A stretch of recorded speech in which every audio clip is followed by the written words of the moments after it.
ನಮಸ್ಕಾರ ವೀಕ್ಷಕರೇ, ಗೃಹಲಕ್ಷ್ಮಿ ಯೋಜನೆಯ 11 ಮತ್ತು 12ನೇ ಕಂತಿನ ಹಣ ಈಗ 4 ಭಾಗಗಳಾಗಿ ವಿಂಗಡಣೆಯಾಗಿ ಬರಲಿದೆ. ಸೊ ಅಂದ್ರೆ ಈಗ ನಮ್ಮ ಕರ್ನಾಟಕದಲ್ಲೇ ಎಷ್ಟು ಜಿಲ್ಲೆಗಳಿದಾವೆ ನೋಡಿ, ಆ ಎಲ್ಲ ಜಿಲ್ಲೆಗಳನ್ನ 4 ಹಂತಗಳಾಗಿ ವಿಂಗಡಣೆ ಮಾಡಲಾಗಿದೆ.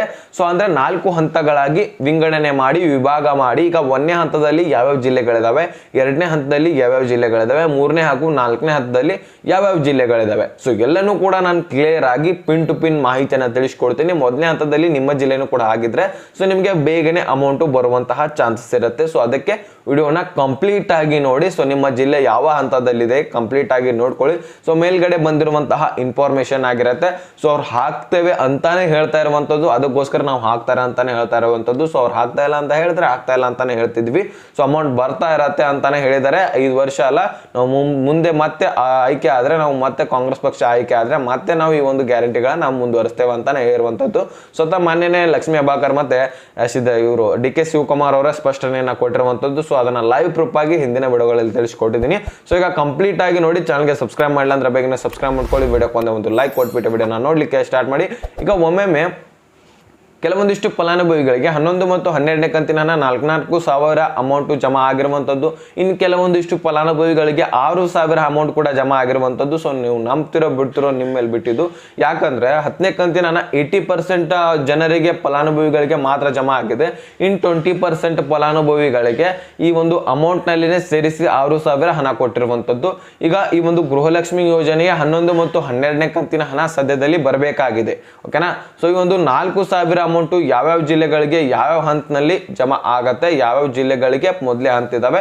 ಸೊ ಎಲ್ಲನೂ ಕೂಡ ಒಂದೊಂದಾಗಿ ತಿಳಿಸ್ಕೊಡ್ತೀನಿ ನೋಡಿ. ಇಲ್ಲಿ ಈಗ 11, 12ನೇ ಕಂತಿನ ಹಣ ಜಮಾ ಆಗ್ತಾ ಇದಾವೆ. ಹಾಗಾದ್ರೆ ಈಗ ಬನ್ನಿ ಇಲ್ಲಿ ನೋಡಿ, 1ನೇ ಹಂತಿನ ಹಣ ಯಾವ್ಯಾವ ಜಿಲ್ಲೆಗಳಿದಾವೆ ನೋಡೋಣ. ಇಲ್ಲಿ ನೋಡಿ, ಬೆಂಗಳೂರು ವಿಭಾಗ ಅಂತ 1ನೇ ಹಂತದಲ್ಲಿದೆ. ಇದು 1ನೇ ವಿಭಾಗ, ಬೆಂಗಳೂರು ವಿಭಾಗ ಅಂತ. ಈ ಒಂದು ವಿಭಾಗದಲ್ಲಿ ಯಾವ್ಯಾವ ಜಿಲ್ಲೆಗಳಿದಾವೆ ಅನ್ನೋದ ನಾನು ನೋಡ್ಕೊಳ್ಳೋಣ ಬನ್ನಿ.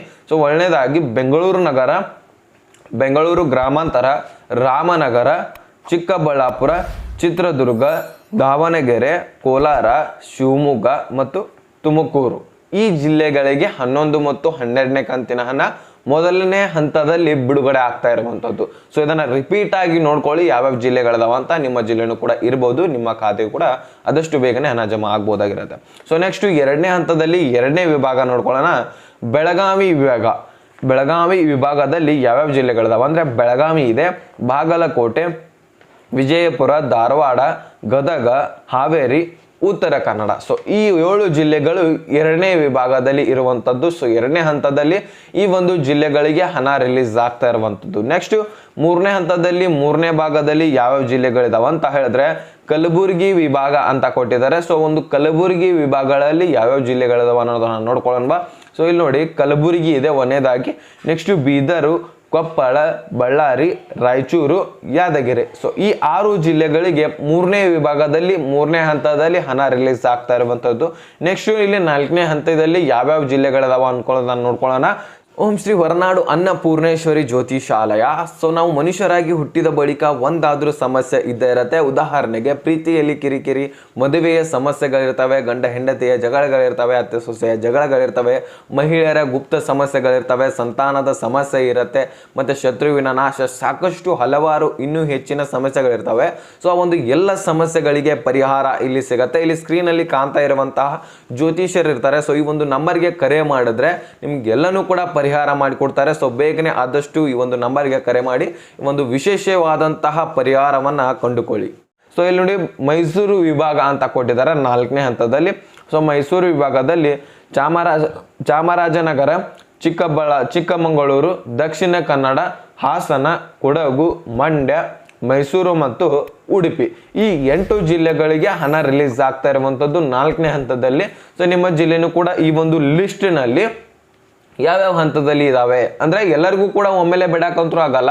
ಮೊದಲೇ ಟೆಕ್ನಿಕಲ್ ಇಶ್ಯೂ, ಸರ್ವರ್ ಇಶ್ಯೂ ಅಂತ ಹೇಳ್ತಾ ಇರುವಂಥದ್ದು ರೀಸನ್ನೇ ಹೇಳ್ತಾ ಬರ್ತಾ ಇದ್ದಾರೆ.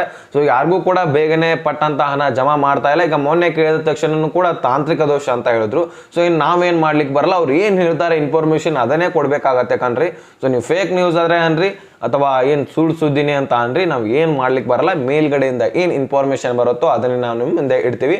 ಇಲ್ಲ ಅಂದ್ರೆ ಈ ರೀತಿಯಾಗಿ ಫೇಸ್ ಟು ಫೇಸ್ ಬಂದು ಮಾತಾಡ್ತಾ ಇರಲ್ಲ, ಇಮೇಜ್ಗಳನ್ನ ಇಟ್ಕೊಂಡು ಏನು ಬೇಕಾದ್ರೂ ಕೂಡ ಅವ್ನು ಸತ ಇವ್ನು ಸತ ಅದಾಗಿದೆ ಇದಾಗಿದೆ, ಸೊ ಈ ರೀತಿ ಅಮೌಂಟ್ ಬಿಡ್ತಾ ಇದ್ದಾರೆ, ಆ ರೀತಿ ಅಮೌಂಟ್ ಬಿಡ್ತಾ ಇದ್ದಾರೆ, ಏನು ಬೇಕಾದರೂ ಕೂಡ ಬೊಗಳ್ಬೇಕಾಗಿತ್ತು. ಸೊ ಅದಕ್ಕೋಸ್ಕರ ಈಗ ರಿಯಲ್ ಒರಿಜಿನಲ್ ಮಾಹಿತಿ ಹೇಳ್ತಾ ಇದ್ದೀನಿ. ಸೊ ಆ ರೀತಿ ನಾನು ಏನು ಸುಳ್ಳು ಸುದ್ದಿನೇ ಹೇಳ್ತಾ ಇಲ್ಲ, ಈಗ ಒರಿಜಿನಲ್ ಮಾಹಿತಿ ನಿಮಗೆ ತಿಳಿಸ್ಕೊಟ್ಟಿದ್ದೀನಿ. ಸೊ ಈ ರೀತಿಯಾಗಿ ಹಂತವಾಗಿ ಹಣ ಬರ್ತಾ ಇದೆ. ಎಲ್ಲ ಜನರಿಗೆ ಹಾಕೋದಿತ್ತಂದ್ರೆ ಎಂದೂ ಹಾಕ್ತಾ ಇದ್ರು, ಅವರು ಈ ರೀತಿಯಾಗಿ ಲೇಟ್ ಮಾಡ್ತಾ ಇರಲಿಲ್ಲ. ಹಂತವಾಗಿ ಹಾಕ್ತಾ ಬರ್ತಾ ಇರುವಂಥದ್ದು ದಿನಕ್ಕೆ 1 ಲಕ್ಷ 2 ಲಕ್ಷ 3 ಲಕ್ಷದವರೆಗೆ ಫೈನಲ್ ಅದು 3 ಲಕ್ಷ. ಸೊ ಅಷ್ಟರೊಳಗಾಗಿನೇ ಅಮೌಂಟ್ ಹಾಕ್ತಾರೆ, ಇಲ್ಲಾಂದ್ರೆ ಅದಕ್ಕಿಂತ ಹೆಚ್ಚು ಹಾಕ್ತಾ ಇಲ್ಲ. ಮೊದಲು ಮಾಡ್ತಾ ಇದ್ರು 10 ಲಕ್ಷ 70 ಲಕ್ಷ ಫಲಾನುಭವಿಗಳಲ್ಲಿ ದಿನದಕ್ಕೆ ಬಿಡ್ತಾ ಇದ್ರು. ಸೊ ಅವಾಗ ನಿಮಗೆ ಅಮೌಂಟ್ ಅತಿ ಸ್ಪೀಡಾಗಿ ಸಿಗ್ತಾ ಇತ್ತು, ಓಕೆನಾ. ಸೊ ಎಲೆಕ್ಷನ್ ಟೈಮ್ನಲ್ಲಿ ಅಂತೂ ಅತಿ ಸ್ಪೀಡಾಗಿ ಬಂದಿರುವಂಥದ್ದು ನಿಮ್ಗೆ ಗೊತ್ತಿರ್ಬೋದು. ಒಂದೇ 2 ತಿಂಗಳಲ್ಲಿ 2 ರಿಂದ 3 ಕಂತುಗಳು ನಿಮ್ಮ ಖಾತೆಗೆ ಜಮಾ ಆಗ್ತಾ ಇರುವಂಥದ್ದು. ಸೊ ಈ ರೀತಿ ಡಿವೈಡ್ ಮಾಡಿಕೊಂಡು ಹಣವನ್ನ ರಿಲೀಸ್ ಮಾಡ್ತಾ ಇರುವಂಥದ್ದು. ಸಾಕಷ್ಟು ಫಲಾನುಭವಿಗಳನ್ನ ತೆಗೆದಾಕಿದ್ದಾರೆ. 2 ರಿಂದ 3 ಲಕ್ಷ ಫಲಾನುಭವಿಗಳನ್ನ ಮಹಿಳೆಯರನ್ನ ಗೃಹಲಕ್ಷ್ಮಿ ಯೋಜನೆಯಿಂದ ತೆಗೆದಾಕಿರುವಂಥದ್ದು. ಸೊ ಎಲ್ಲರಿಗೂ ಕೂಡ ಗೊತ್ತಿರಬೇಕು.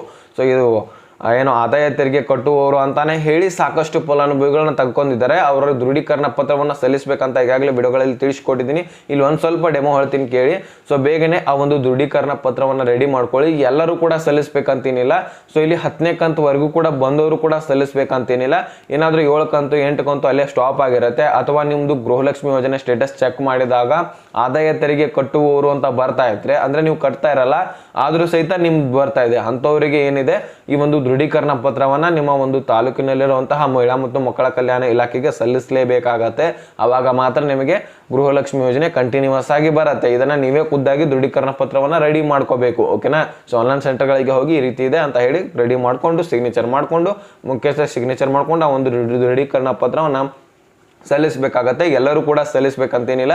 ಮತ್ತೆ ಇನ್ನೊಂದು, ಆದಾಯ ತೆರಿಗೆ ಕಟ್ತಾ ಇರ್ತೀರಾ, ನಿಮ್ದು ಆದಾಯ ತೆರಿಗೆ ಕಟ್ಟುವವರು ಅಂತ ಬರ್ತಾ ಇದ್ರೆ ನೀವು ಏನು ಮಾಡಿದ್ರು ಕೂಡ ನಿಮ್ ಗೃಹಲಕ್ಷ್ಮಿ ಯೋಜನೆ ಬರೋದಿಲ್ಲ, ಓಕೆನಾ. ಸೊ ನೀವು ಆದಾಯ ತೆರಿಗೆ ಕಟ್ತಾ ಇದ್ರ ಅಂದ ಬಳಿಕ ಇದು ಆ ಒಂದು ಯೋಜನೆಗೆ ಎಲಿಜಿಬಲ್ ಇಲ್ಲ ಅಂತಾನೆ ಅರ್ಥ. ನಿಮ್ ಗೃಹಲಕ್ಷ್ಮಿ ಯೋಜನೆ ಬರೋಲ್ಲ ವೀಕ್ಷಕರೇ. ಸೊ ಓಕೆನಾ. ಸೊ ಇದಿಷ್ಟು ಮಾಹಿತಿ ನಿಮಗೆ ಕ್ಲಿಯರ್ ಆಗಿ ಅರ್ಥ ಆಗಿದೆ ಅಂತ ಅನ್ಕೋತೇನೆ. ಅರ್ಥ ಆದ್ರೆ ಲೈಕ್ ಮಾಡಿ, ನಿಮ್ಮ ಸ್ನೇಹಿತರಿಗೆ ಶೇರ್ ಮಾಡಿ, ಸಬ್ಸ್ಕ್ರೈಬ್ ಮಾಡ ಅಂತ ಹೇಳ್ತಾ ಮತ್ತೆ ಮುಂದಿನ ಮಾಹಿತಿ ಸಿಗೋಣ. ಸೊ ಅಲ್ಲಿ ತನಕ bye bye, take care friends.